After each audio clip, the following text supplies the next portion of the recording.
And tonight, new information about the shooter and what led to Thursday's attack. News Channel 9's John Madewell has been following the information. John, what can you tell us tonight?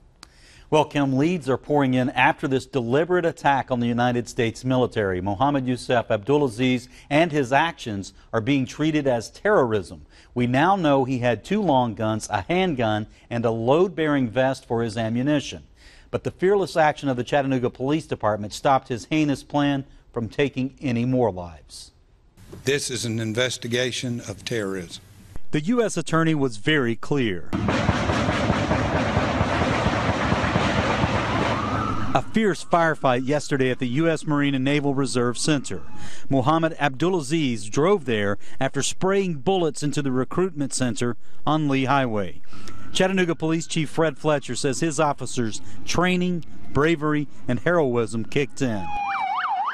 They did not hesitate in a massive response, climaxing in an intense gun battle. It was clear that this gunman had every intent to encounter and to murder police officers. The FBI, ATF, and hundreds of others are looking into Abdulazeez's past, specifically his social media and recent travels out of the country. We are exploring all travel that he has done, and we have asked our intelligence partners throughout the world to provide us with any information they may have concerning his travel and or activities while overseas. A key 2 words, activities overseas. The New York Times reports he had been to Jordan 4 times over the past 10 years. National media have also reported ISIS connection or inspiration. The FBI answered that question directly. We are not confirming that. What we are saying is that that is a possibility that we will explore, just like any other possibility. At this time, we have no indication that he was inspired by or directed by anyone other than himself.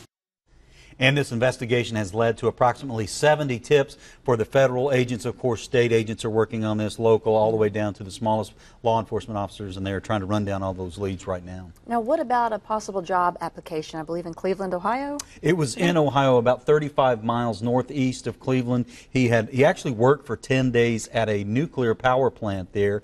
It was First Energy Corporation. They said that he was conditionally hired, but he failed a background check, and then it was subsequently reported that it was a drug test that he failed.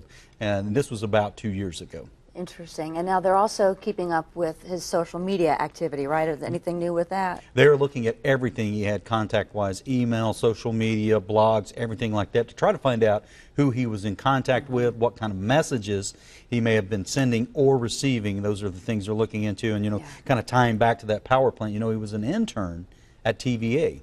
So, obviously he had an engineering degree, so he was going down that field. It's curious. John, thank you. Appreciate it. Absolutely. Good information.